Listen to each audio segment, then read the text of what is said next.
ଚାଲନ୍ତୁ ଆର୍ଯ୍ୟଭଟ୍ଟଙ୍କର 10ଟି ପ୍ରଶ୍ନ ଉତ୍ତର ଆମେ ଜାଣିବା। 1 ନମ୍ବରରେ ମୁଁ ପଚାରୁଛି, ଆର୍ଯ୍ୟଭଟ୍ଟ କେବେ ଜନ୍ମ ହୋଇଥିଲେ? 476 ଖ୍ରୀଷ୍ଟାବ୍ଦ।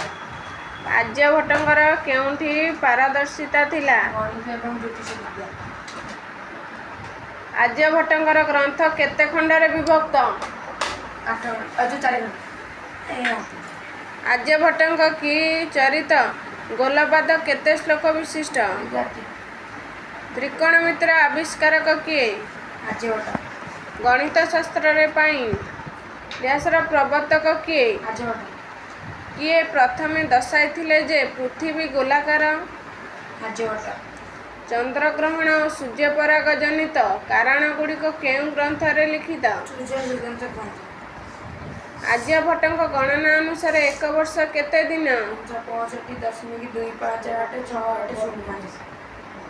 ଆର୍ଯ୍ୟଭଟ୍ଟଙ୍କୁ ବିଶ୍ୱବାସୀ ଅନ୍ୟ କେଉଁ ନାମରେ ଡାକିଥାନ୍ତି? ଅରଜଭର।